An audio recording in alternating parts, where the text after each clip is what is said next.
ये लो madam. Thank you. और तू जल्दी कर, मुझे ऑफिस के लिए बहुत लेट हो रहा है। जी हाँ। मम्मा देखो ना, मुझसे टाई नहीं बंध रही। लाओ मैं बांध देती हूँ।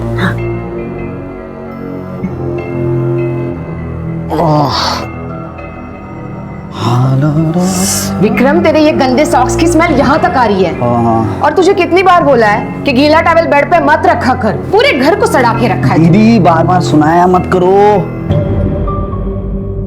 ये घर संभालना ना औरतों का काम है, मेरा नहीं। और वैसे भी तुम ऑफिस में आराम से बैठी रहती हो, मुझे घूमना पड़ता है, सेल्स का जॉब है मेरा। वो तो अच्छा है कि ऑफिस के काम से तुम 15 दिन घर से बाहर रहते हो, फिर भी घर की ये हालत है। अगर पूरा टाइम घर पे रहोगे ना तो पड़ोसी भी बोलते कि घर में कितनी बदबू है। माँ कल मामा ना किचन में जूते पहन के आए थे। नहीं नहीं ऐसा नहीं, मैं काम कर रहा था। चुप बैठ ना, तू चुप बैठ।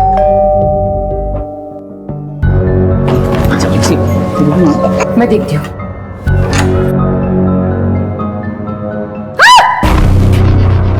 क्या हुआ मैडम?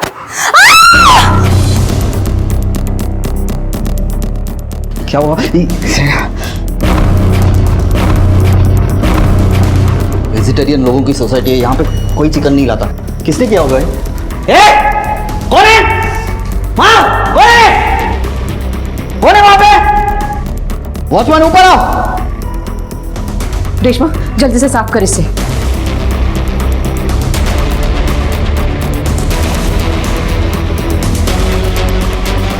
बेटा डरने की कोई बात नहीं है, किसी गंदे लोगों ने किया होगा। तुम ध्यान मत दो, जल्दी से रेडी हो जाओ, स्कूल के लिए लेट हो रहा है। गुणीराम, गुणीराम। Yes madam. कौन आया था सुबह जिसने मेरे घर के बाहर वो कटा हुआ मुर्गा डाला?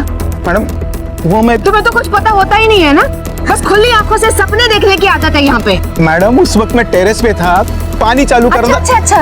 और उस दिन कहाँ पे थे? वो मेहता जी के साथ जो कुछ हुआ, सौरभ को चॉकलेट के बहाने से वो लोग सोसाइटी से ले गए। कहाँ पे थे तुम? मैडम उस वक्त मेरी तबीयत ठीक नहीं। एक से बढ़कर एक बहाना है ना तुम्हारे पास, काम करने की तो इच्छा ही नहीं है तुम्हें। नौकरी छोड़ क्यों नहीं देते तुम? बस बैठकर खाने की आदत पड़ गई है सबको।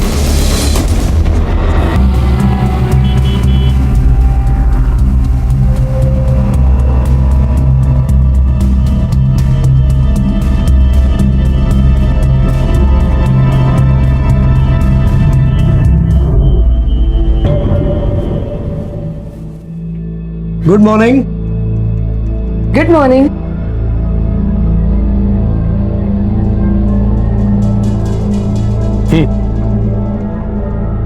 ये तुम्हारे लिए। ये क्या है? खोल के देखो। Wow, dress.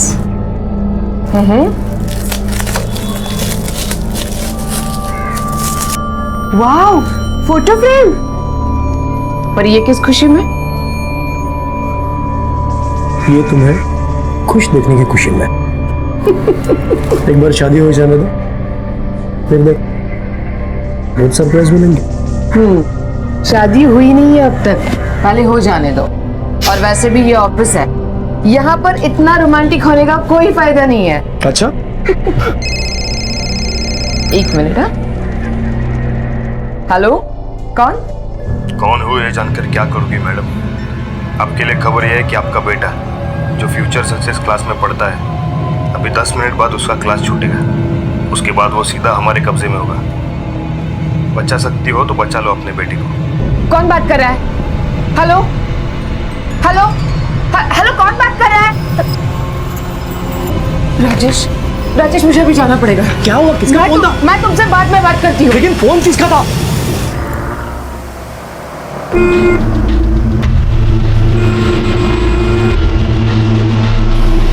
अरे चलो जल्दी।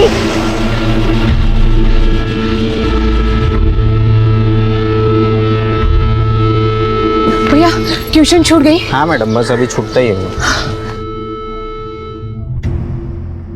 आदि, आदि तू ठीक है ना? तू ठीक है ना? क्या हुआ मम्मा? कुछ नहीं। चल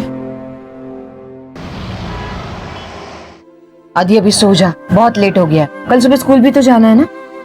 मम्मा आपको पता है आज मैंने ऐसे लिखा, माय फादर माय हीरो। पापा कैसे थे? क्या वो क्रिकेट खेलते थे? बहुत अच्छे थे, बिल्कुल तुम्हारी तरह। और पता है, क्रिकेट भी बिल्कुल सचिन की तरह खेलते थे। क्या वो मुझे प्यार करते थे? हाँ, बहुत प्यार करते थे। फिर वो हमें छोड़ के क्यों गए? क्योंकि भगवान जी को उनकी जरूरत हमसे ज्यादा थी। मम्मा, जब पापा का एक्सीडेंट हुआ था तब मैं कितना बड़ा था? बहुत छोटा था। आदि, अब और सवाल नहीं है, सो जा। नूर नजर लख्त जिगर, बंदा आपकी खिदमत में हाजिर है, रहती दुनिया के ताक के लिए। क्या बोला आपने? मुझे तो कुछ समझ में नहीं आया। मुझे भी कहाँ समझ आया, बस रट लिया तुम्हें खुश करने के लिए। अच्छा सुनो ना माधुरी, हम कहीं दूर चलते हैं। अच्छा, कहाँ ले जाओगे मुझे? किसी वादियों में चलेंगे। अच्छा, लेकिन पहले संभल के गाड़ी तो चला लेना। अच्छा वो क्या हुआ?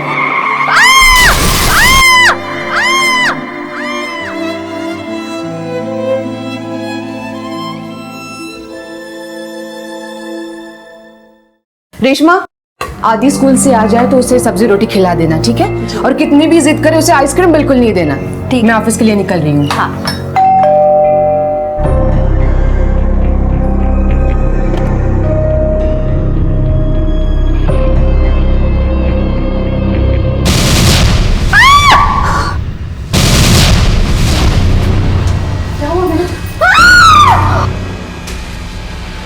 मिसेस देसाई,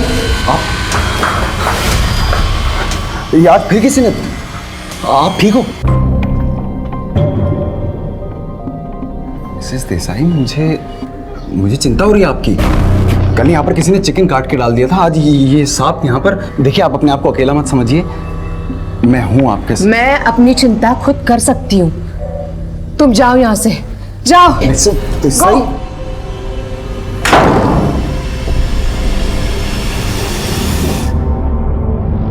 हेलो, माधुरी देसाई, इनकम टैक्स ऑफिसर, जिसके पति को गुजरे जमाना हो गया था और वो सारी जिम्मेदारियां अकेले उठा रही थी। नौकरी, घर, बच्चा सब अकेले कर रही थी। उसके अकेलेपन का फायदा उठाने के अलावा कोई था जो उसे डराने की कोशिश भी कर रहा था।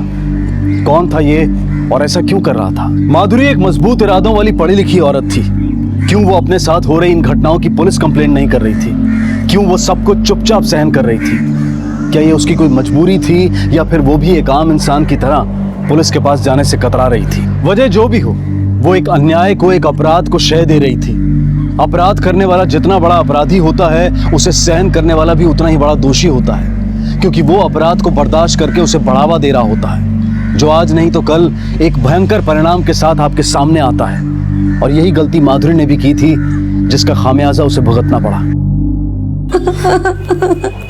आदित्य बाबा, तुम रो मत, चुप हो जाओ, आ जाएगी मम्मी। कहाँ है मम्मी? अभी तक क्यों नहीं आई? हो सकता है ऑफिस की काम की वजह से लेट हो गई हो। हाँ, तुम रो मत, चुप हो जाओ, शायद रास्ते में ही हो मम्मी।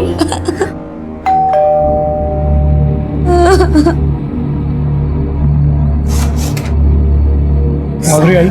नहीं साहब, इतनी देर हो गई, अभी तक मैडम घर पे नहीं आई। मैंने उनको फोन भी किया, लेकिन उनका फोन भी बंद है। इतनी देर हो गई, इसलिए मैंने आपको फोन किया।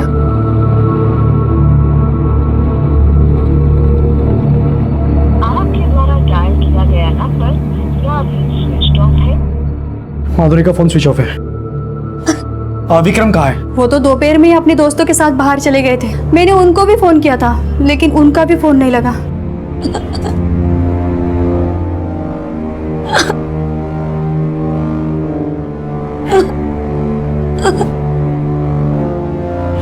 आदित्य, मत रोना, सब ठीक हो जाएगा। मैं आया हूं ना, सब ठीक हो जाएगा।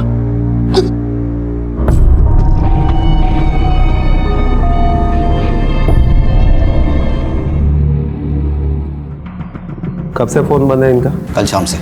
और कल शाम को तुम्हारा भी फोन बंद था।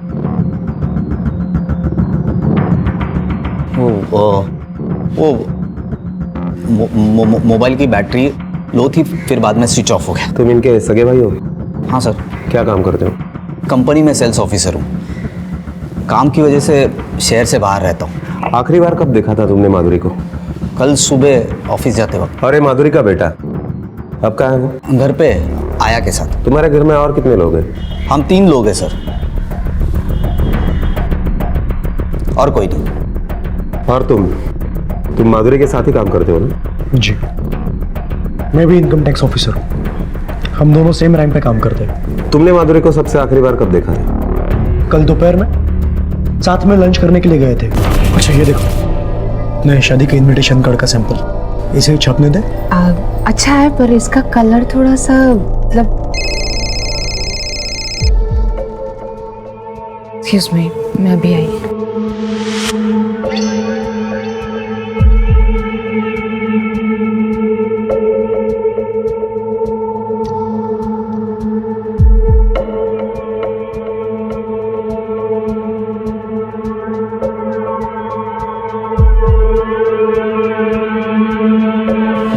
सॉरी राजेश, मुझे अभी जाना पड़ेगा। वो रविकांत सर का फोन था, कुछ अर्जेंट काम है। मैं तुमसे कल मिलती हूँ। सॉरी। मंसूड़े एक इनकम टैक्स ऑफिसर जो अकेले ही अपना घर, नौकरी और बच्चा संभालती थी, शादी करने जा रही थी, सब कुछ अच्छा चल रहा था कि अचानक कुछ अजीब घटनाएं होनी शुरू हो जाती हैं और फिर एक दिन वो कहीं गायब हो जाती है। सर ये भी तो हो सकता है कि उसे किसी ने गायब कर दिया हो। और एक बात सर, ये राजेश और विक्रम, इन दोनों के बीच में कुछ अनबन है। नजर रखो दोनों पे और माधुरी के कॉल रिकॉर्ड्स मंगवा लो। माधुरी की सारी जानकारी, पर्सनल या प्रोफेशनल, मुझे चाहिए। जितना मेरा एक्सपीरियंस है, मुझे नहीं लगता कि वो अपने 10 साल के बच्चे को, कि जो बच्चा उसके लिए सबसे ज़्यादा अहमियत रखता हो, उसे अकेले छोड़कर कहीं चली जाए। और बंसोड़े, ये रविकांत की भी खबर लेनी होगी। ये जानना बहुत ज़रूरी है कि ट्रांसफ़र के बाद भी ऐसा क्या अर्जेंट काम था कि उसने माधुरी को उसी वक्त बुलाया। हाँ, मैं ही रविकांत कुलकर्णी हूँ। कहिए। क्या आपने माधुरी को कल फोन किया था? ऐसी कौन सी जरूरत आन पड़ी थी कि आपने माधुरी को फोन करके इतने अर्जेंटली बुला लिया? मैंने माधुरी को कोई फोन नहीं किया। लेकिन आप माधुरी को फोन करते थे, और अब जबकि वो आपके टीम में है ही नहीं, तो आप उसे फोन क्यों कर देते? Inspector, I am respected government officer. कोई राह चलता इंसान नहीं हूं मैं। क्या हम जिनके साथ काम करते हैं उनसे दोस्ती नहीं कर सकते? उनको फोन नहीं कर सकते? उनको फोन करने के लिए क्या आपसे एनओसी लेनी पड़ेगी मुझे? विक्रम भाऊ, बाबा दूध भी नहीं पी रहा है।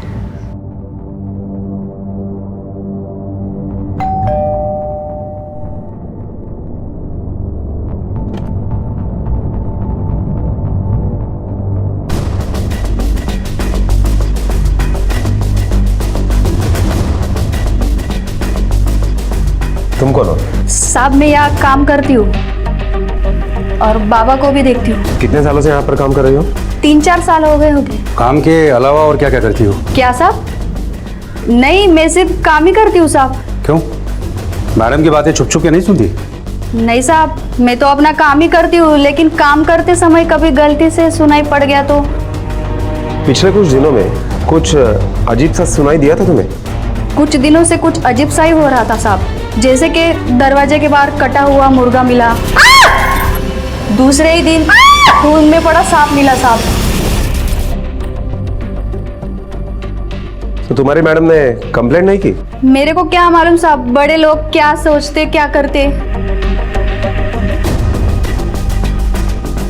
कौन कर रहा था ये सब? मेरे को नहीं मालूम साहब, लेकिन मैडम को जरूर आइडिया था। तुम इतने यकीन के साथ कैसे कह सकती हो कि मैडम को आइडिया था? यकीन से नहीं कह सकती साहब, लेकिन उस दिन सांप मिला ना, उसके बाद। तुम ये अपनी बकवास हरकतें ना बंद कर दो अब। मैं सब कुछ जानती हूँ और एक बात कान खोल के समझ लो, मैं डरने वालों में से नहीं हूँ। और हम दोनों के बीच जो कुछ भी था ना, सब कुछ खत्म हो चुका है। सब कुछ मतलब सब कुछ। आप जानते हैं माधुरी को किसी पे शक था? सब पूछा भी तो बताती नहीं थी। समझती कहाँ थी मुझे कुछ। कितनी बार बताया था, इस समाज में रहना है तो कुछ कायदे हैं, कानून है, पर वो साहब हमारे बीच में बातें कम झगड़ा ज्यादा होता था। मजाक उड़ा रहे हैं मेरे लोग। समाज में मुंह दिखाने के लायक नहीं रहा मैं। क्यों, ऐसे क्या हो गया? कैसी कैसी बातें कर रहे हैं तुम्हारे बारे में, मालूम है तुम्हें? हाँ, शादी करने चली है तुम्हारी बहन, इतना बड़ा बेटा लेकर। लोगों को क्या समझ में नहीं आता क्यों शादी करना चाहती हो तुम? अपने बेटे के बारे में सोचने के बजाय खुद के शादी के बारे में सोच रही है तुम। भाड़ में जाओ तुम और तुम्हारा ये समाज। और ये शादी मैं अपने लिए नहीं, अपने बेटे के लिए कर रही हूँ, ताकि उसे बाप का प्यार मिले। सौतेला बाप बड़ा प्यार करेगा ना उसे। राजेश दूसरे लोगों की तरह नहीं है, और मैं जो कुछ भी कर रही हूँ बहुत सोच समझ के कर रही हूँ। और तू मेरी चिंता छोड़ और खुद की चिंता कर। मैंने आदित्य को देखा है, दूसरे बच्चों को उनके पापा के साथ देखकर बहुत दुखी हो जाता है। विक्रम, ये मेरी नहीं आदित्य की जरूरत है, और अपने बेटे की खुशी के लिए मैं कुछ भी करूंगी। और क्या आपने कभी ये जानने की कोशिश नहीं की कि वो कौन था जो माधुरी को परेशान कर रहा था? नहीं, क्योंकि जब भी उनसे पूछता था तो वो बोलती थी मैं संभाल लूंगी। रेशमा, फोन के अलावा कभी उनके साथ किसी का कोई झगड़ा सुना या देखा था? देखा नहीं था साहब, लेकिन सुना है बिल्डिंग के लोगों से। ऊपर वाले फ्लैट में जो अमर नाम का लड़का रहता है,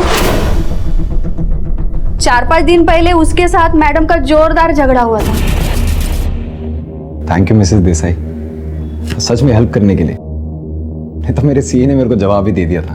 मैं टैक्स मैंने पूरा भरा है, पूरा। मिसेस देसाई, मुझे ना ये जो पेज है ना, ये तो बिल्कुल ही समझ नहीं आया मुझे। ये जो फिगर है ना, ये बिल्कुल ही समझ नहीं आई। ये मुझे कुछ बताता ही नहीं है, और मैं सीए को हमेशा बोलता रहता हूँ भाई बता। उठ और निकल यहाँ से। निकल जा, वरना जूते मार के तुझे घर से बाहर निकालूंगी। निकल जा। जूते क्यों मिसेस देसाई? मैं तो अपनी फाइल के लिए। सुना नहीं? निकल जा मेरे घर से। अकेली औरत देख के फायदा उठाना चाहता है। मैं क्या कहता हूँ माधुरी जी, आप पुलिस को फोन लगाइए और इसको अंदर कराइए। नहीं, मैं टैक्स। दोबारा अगर मेरी तरफ आंख उठा के भी देखा ना तो तेरी आंखें फोड़ दूंगी मैं।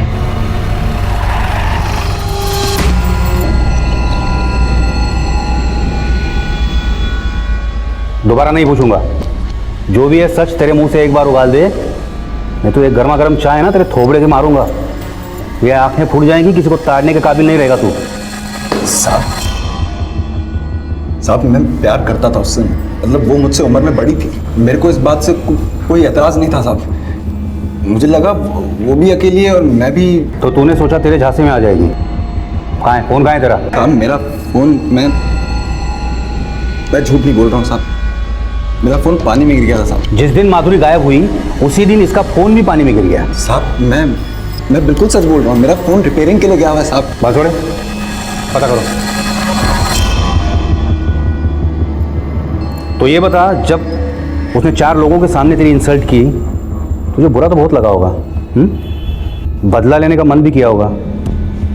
कैसे लिया तूने बदला? कहाँ रखा है उसे? मार दिया या जिंदा है? साहब आप गलत समझ रहे हैं, मैंने ऐसा कुछ भी नहीं किया है। गुस्सा आया था मुझे, पर। तावड़े सर, अच्छे से सेवा करो इसकी, और उसके बाद खाना पीना बंद कर दो इसका। सर ये अमर सच कह रहा है, मैंने पता किया है। उसका फोन पानी में गिरने की वजह से रिपेयरिंग में। रेस्टोरेंट में जो फोन उसे आया था उसके बारे में कुछ पता चला? सर मैंने माधुरी के कॉल रिकॉर्ड के लिए एप्लीकेशन दे दिए। कंपनी ने डिटेल्स देने के लिए 48 घंटों का वक्त मांगा है। राजेश है जो शादी करने वाला है, भाई है जिसे बहन की कम समाज की ज्यादा चिंता है। समाज में मुंह दिखाने के लायक नहीं रहा मैं।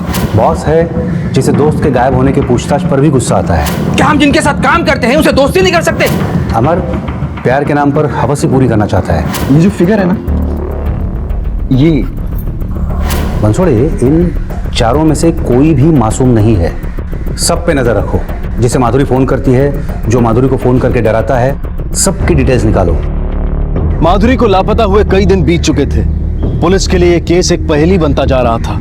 शायद कुछ और परतें थीं जिनका खुलना अभी बाकी था। पुलिस को कई लोगों पर शक था, क्योंकि माधुरी के पर्सनल और प्रोफेशनल रिश्ते आपस में उलझे हुए थे। लेकिन पुलिस ने हार नहीं मानी। वो बेतहाशा उस सिरे की तलाश में थी जो इस कहानी को सीधा बयां कर सके। सर माधुरी की कॉल डिटेल्स आ गए। ये रविकांत, उसने भी उस दिन माधुरी को कोई कॉल नहीं किया। लेकिन सर ये एक नंबर है जिस नंबर से पिछले हफ्ते माधुरी को कई बार कॉल आया था, और माधुरी ने भी इस नंबर पर कई बार कॉल किया था। मतलब रेशमा ने मरा हुआ सांप मिलने के बाद फोन पर जिस झगड़े की बात की थी, ये वही नंबर है। इसी पर माधुरी को शक था। अजीब बात है कि माधुरी को सब कुछ पता होने के बावजूद माधुरी ने पुलिस की मदद क्यों नहीं ली। तावड़े, हाथ यहाँ। सर। तावड़े, मुझे मार्क किए हुए नंबर्स के डिटेल्स चाहिए, A to Z। Okay sir. Pansode, Madhuri के इनकम टैक्स ऑफिस में जाके पूछताछ करो, वहां कुछ ना कुछ पक्का हाथ लगेगा।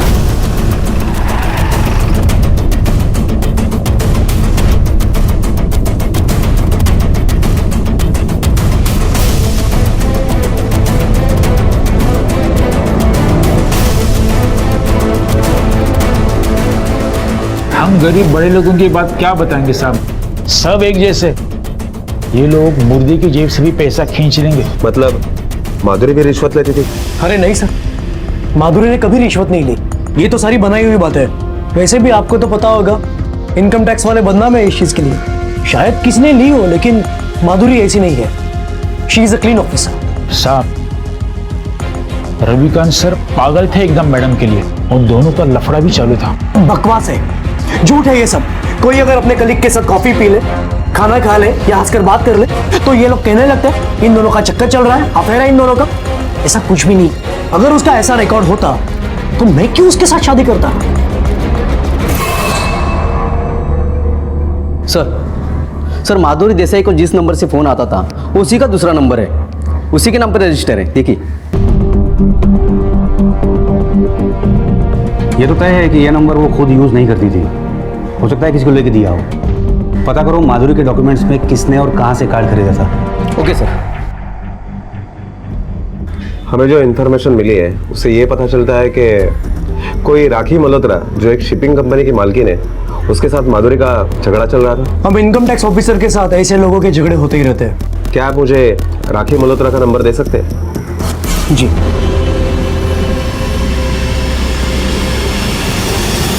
एक जिम्मेदार इनकम टैक्स ऑफिसर लापता है और आपको उससे ज्यादा इस बात का अफसोस है कि आपको पुलिस स्टेशन में आना पड़ा। जिम्मेदार माय फुट। आपको जो पूछना है जल्दी पूछिए, मैं यहाँ ज्यादा देर रुक नहीं सकती। हम हमारा काम हमारे अपने तरीके से ही करेंगे। आप ये बताइए, माधुरी देसाई के साथ आपका झगड़ा क्यों हुआ था? किस वजह से आप दोनों में अनबन थी? She is a corrupt officer.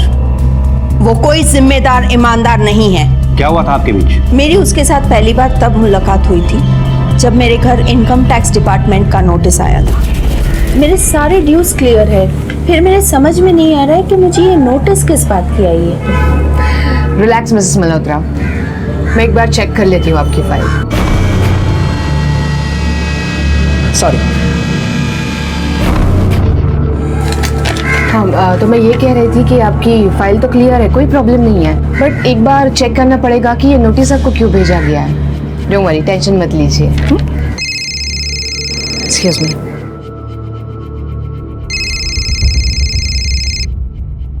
Yes sir. तुमने उसको ये क्यों कहा कि कॉम्प्लिकेशंस नहीं है? देखो, तुम्हारा ईमानदारी का भूत जल्द से जल्द उतार दो। वो यहाँ से पैसे दिए बगैर जाने नहीं चाहिए। Yes sir. क्या हुआ? मिसेस मल्होत्रा, आपके ऑफिस पे और घर पर रेड पड़ने की नोटिस आई है। क्या? लेकिन आप चाहे तो ये रेड आप रुकवा सकती है। अच्छा, और क्या कीमत लगेगी रेड रुकवाने की? बाहर एक नारायण टी स्टॉल है, आप जाकर कॉफी पीजिए, सब कुछ ठीक हो जाएगा। आइए मैडम, आपको माधुरी मैडम ने भेजा है ना? हाँ। ये लो आपकी कॉपी, और ये आपका बिल। 5 लाख रुपए लेने के बाद भी उसने मेरे घर पर रेड की। मेरा इसी बात से उससे झगड़ा हुआ था। काफी बढ़िया है। कितना हुआ? आपसे क्या लेना साहब पैसा? अरे नहीं नहीं, हम लोगों ने कॉफी पी है। बोलो कितना दूं? 5 लाख?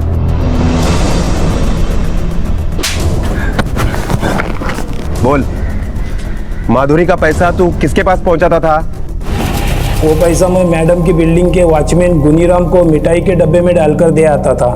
गुनीराम वो डब्बा मैडम को देता था। सब मैंने कुछ नहीं किया साहब। तू इतना डर क्यों रहा है? मैंने किया कुछ? मारा? नहीं ना? देख, तू सब कुछ सच सच बता दे, जो कुछ तुझे पता है उसे। मैडम के लिए डिब्बा आता था ना? हाँ साहब, मैडम के लिए रोज मिठाई का डब्बा आता था। एक दिन मैंने खोल के देखा तो मिठाई की जगह पैसे भरे हुए थे साहब। मैंने हिम्मत करके मैडम से बोला कि ये आपका मिठाई का डब्बा। मैडम, आपके पास रोज इतनी सारी मिठाई आती रहती है, अगर आप मेरे भी खर्चे पानी का कुछ देख ले तो। तूने डिब्बा खोल के देखा? इतनी हिम्मत कहां से आ गई तुझमें? अपना काम तो ठीक से होता नहीं है तुझसे, और इधर उधर नजरें मारता फिरता है। चल जा, काम कर अपना, और जितना बोला जाए ना उतना ही किया कर। वॉचमैन है ना तू? तब तो तूने देखा ही होगा कि मैडम के पास कौन कौन लोग आते थे। कोई बड़े साहब भी आते थे?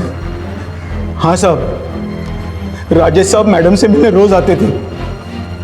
अच्छा, राजेश साहब के अलावा क्या ये साहब भी वहां पर आते थे? हाँ साहब, कुछ दिन पहले ये साहब भी आए थे।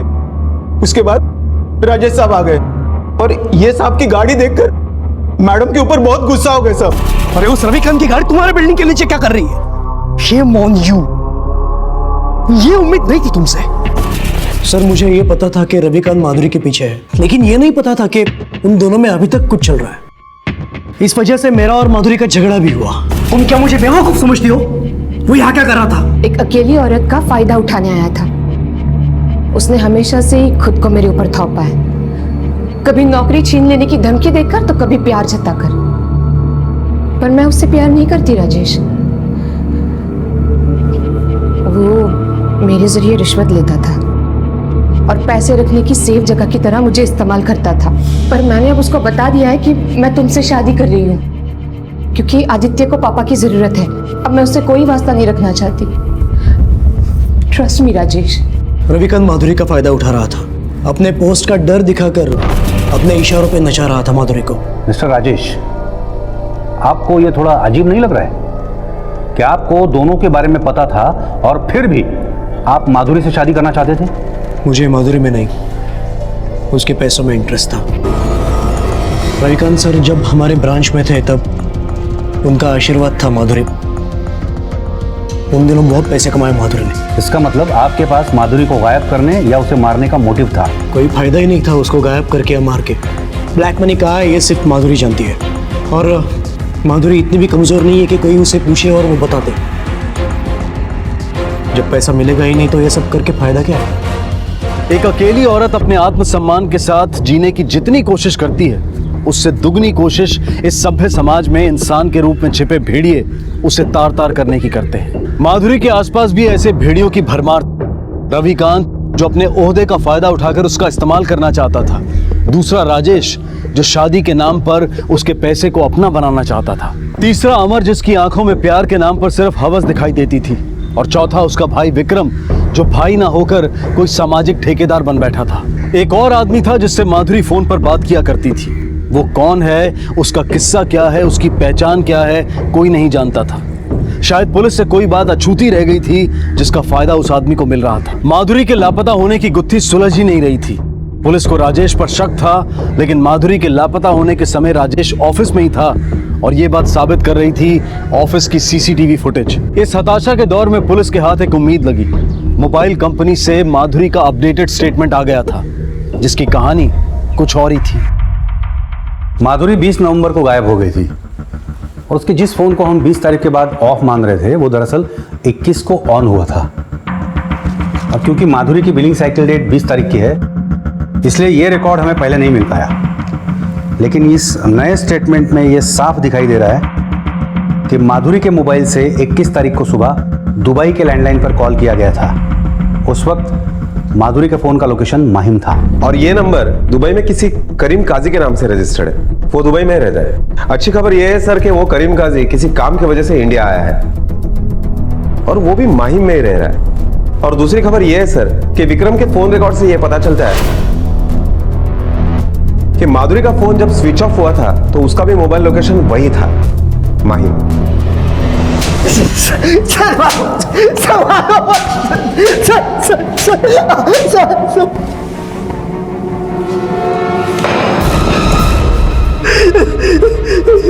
ये इतना तबीयत पानी काफी है या और सिकाई करे तेरी? सर बता रहा हूँ, मैं बता रहा हूँ। जिस दिन माधुरी माहिम में थी तू भी वहां था, क्या कर रहा था तू माहिम में? सर उसका चक्कर चल रहा था एक मुसलमान लड़के के साथ। खानदान की नाक कटवाना चाहती थी वो। कैसे बचाई तूने खानदान की नाक? क्या किया? मैंने सोचा उस लड़के को सबक सिखाता हूँ ताकि वो माधुरी को छोड़ दे। तो उस दिन जब वो रेस्टोरेंट से निकली तो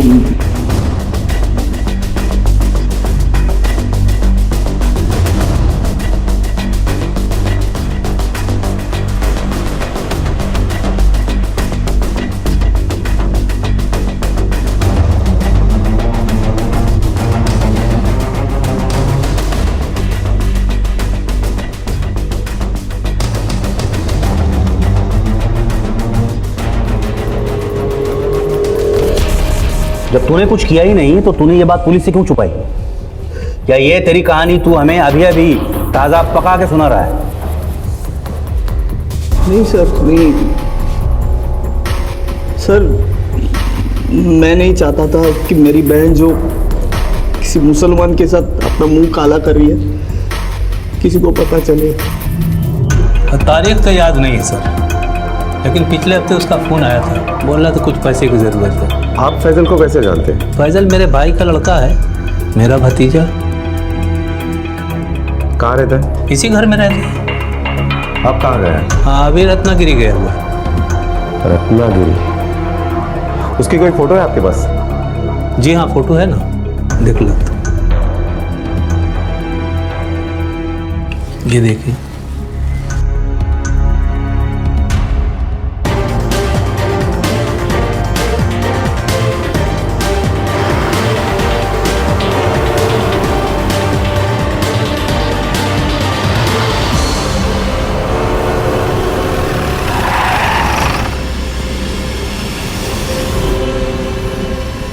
फैजल,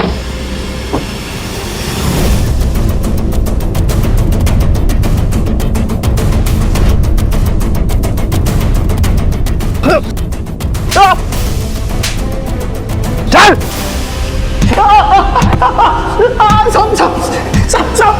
सब बोल रहा, सब सच बोल रहा। सब मैंने कुछ नहीं किया साहब। चल चल, अब जल्दी जल्दी सारा सच उगल दे। साहब मैं सच बोल रहा हूँ साहब, मैं माधुरी को नहीं जानता साहब, मैंने कुछ नहीं किया साहब। तेरे फोन का सारा रिकॉर्ड है हमारे पास। आदित्य के किडनैपिंग की धमकी तूने ही दी थी ना? मैंने। आपके लिए खबर यह है कि आपका बेटा जो फ्यूचर सक्सेस क्लास में पढ़ता है, अभी 10 मिनट बाद उसका क्लास छूटेगा। उसके बाद वो सीधा हमारे कब्जे में होगा। किडनैपिंग? नहीं साहब, क्या बोल रहे हैं आप? 20 तारीख को माधुरी माहिम में थी, तू वहीं रहता है ना? हाँ साहब, लेकिन करीम काजी, जिसे तूने दुबई 21 को सुबह माधुरी के फोन से फोन किया था, क्या उसे भी नहीं जानता? बंसोड़े, इसकी इतनी धुलाई करो कि इसके शरीर में एक भी हड्डी साबुत न बचे। साहब मैं एक बिल्डर के लिए काम करता था, उसी के इनकम टैक्स सेटलमेंट के लिए मैं माधुरी से मिला था साहब।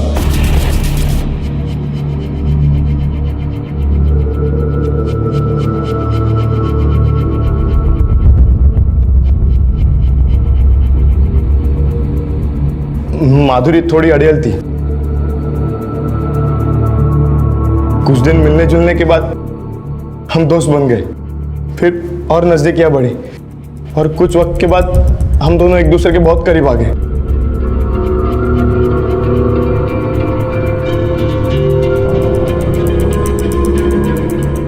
माधुरी मुझसे शादी करना चाहती थी और मैं भी, पर अम्मी और अब्बू ने मुझे कसम दी और खाला की बेटी के साथ शादी करवा दी। जैसे मैंने शादी की, माधुरी ने मेरे साथ रिश्ता तोड़ दिया। मैं आज भी उसके साथ रहना चाहता था, लेकिन उसने साफ मना कर दिया। जब मुझसे रहा नहीं गया तो मैं उसको मिलने चला गया। फैजल, फैजल तुम यहाँ पे क्या कर रहे हो? देखो मुझे तुमसे कोई वास्ता नहीं रखना है, तुम चले जाओ यहाँ से।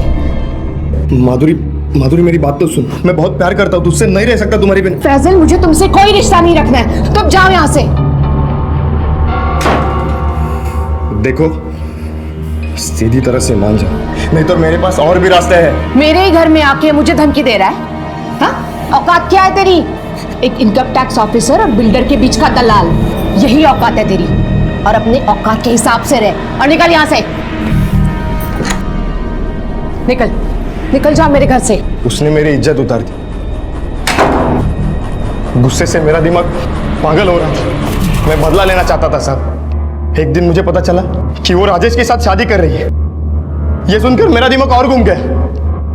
फिर उसी दिन मैंने उसको फोन किया। मैं राजेश के साथ शादी करूं या किसी और से, इसका तुमसे कोई वास्ता नहीं है। लोनावला के होटल में हमने एक वीडियो बनाया था, एक कपड़ा नहीं था तेरे बदन पे।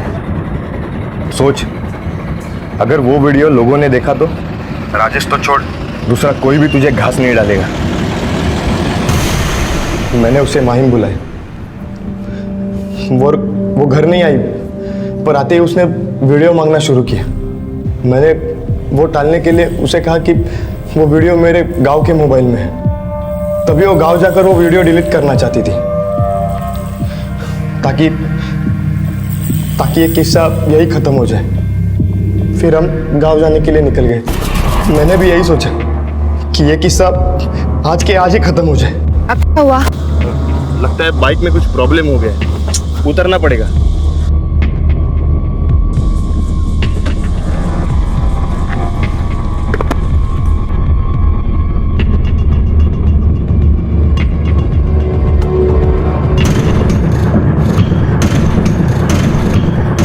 जैसे ही उसका ध्यान मुझ पर से हटा, मैंने मौका देखकर वहीं से ही पत्थर उठाकर पीछे से उसके सर पे मार दिया।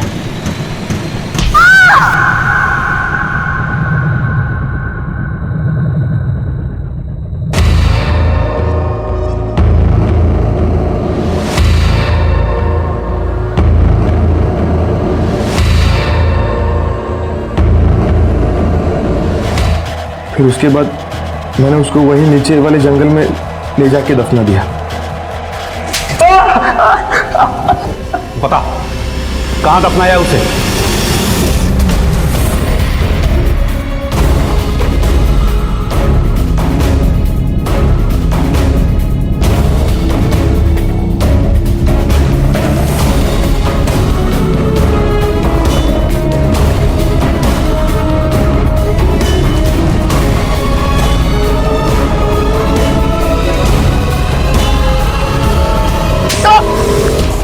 हमारे सभ्य समाज के सभ्य दिखने वाले मर्द एक अकेली औरत को देखकर अपना सिक्का जमाने की कोशिश में लग जाते हैं। जब कुछ हाथ ना लगे तो बदनाम करने पर उतर आते हैं। इसी तंग नजरिए, तंग दिली, बेरहमी का शिकार हुई माधुरी देसाई। माधुरी जिंदा नहीं है और शायद किसी को भी इस बात का कोई अफसोस नहीं है। राजेश अपने लिए पैसा कमाने का कोई नया अवसर ढूंढ लेगा। रविकांत को भी कोई फर्क नहीं पड़ा, क्योंकि राजेश की वजह से वो पहले ही उसके चंगुल से बाहर निकल चुकी थी। फैजल को अपने किए की सजा मिली। अमर का माधुरी के लिए सच्चा प्यार भी हवा हो चुका था। विक्रम को अपनी बहन की मौत का दुख कुछ दिन जरूर रहा, पर वो आज फिर अपनी दुनिया और सेल्स की नौकरी में बिजी हो गया। दुख ने अगर किसी के अंदर खाई बनाई थी तो वो था नन्हा आदित्य, जिसके अंदर एक सूनापन बस गया था, जो आज भी स्कूल जाते वक्त टाई ना बंधने पर मां की तस्वीर के सामने शायद ये सोचकर खड़ा होता था कि माधुरी उसकी टाई बांधने कहीं से आ जाए। फैजल के साथ माधुरी का रिश्ता माधुरी और आदित्य की जिंदगी का ग्रहण बन गया, जो शायद कभी खत्म नहीं होगा। साईं इतना दीजिए जामे कुटुंब समाए, मैं भी भूखा ना रहूं, साधु भी भूखा ना जाए। ये आदर्श अब सिर्फ जुमले बनकर रह गए हैं। लालच और अवसरवाद ने इंसान को अंधा बना दिया है। बिना सोचे समझे वो कोई भी जुआ खेलने को तैयार है, और इसी जुए ने माधुरी की जान ली और फैजल को खूनी बना दिया। अच्छी जिंदगी चाहना कोई गलत बात नहीं है, लेकिन गलत तरीके अपनाकर अच्छी जिंदगी पाने की कोशिश जरूर गलत है। आज जरूरत है इंसान को अपने आप को टटोलने की, ताकि ऐसे हादसे टाले जा सके। विक्रम ने भी माधुरी के साथ रक्षाबंधन को सिर्फ एक त्योहार की तरह मनाया। अगर वो उसकी भावनाओं, जरूरतों और मजबूरियों को समझने की कोशिश करता उस पर शक करने की बजाय उसकी रक्षा करने की कोशिश करता तो शायद यह हादसा टाला जा सकता था। कहते हैं कि जैसी नीयत वैसी बरकत। बुराई का अंजाम कभी भला नहीं हो सकता। बुराई की शुरुआत जरूर भले का वहम दे सकती है, लेकिन बबूल के पेड़ पर कभी फूल नहीं खिल सकते। माधुरी की कहानी भी कुछ ऐसी थी। उसने अपने रास्ते में खुद कांटे बोए। उसने अपनी नौकरी का फायदा उठाकर रिश्वत ली और उस काली कमाई से उस उज्जवल भविष्य के सपने देखने लगी जो मृग छाया के अलावा और कुछ नहीं निकला, जिसने उसके बेटे को भी अनाथ बना दिया। इसी विचार के साथ मैं अनूप सोनी आपसे विदा लेता हूं। फिर मुलाकात होगी अगले एपिसोड में एक और चौंका देने वाले केस के साथ। तब तक अपना और अपने परिवार का ख्याल रखें और देखते रहें क्राइम पेट्रोल डायल 100। सबक एक को सीख हम सबको। जय हिंद।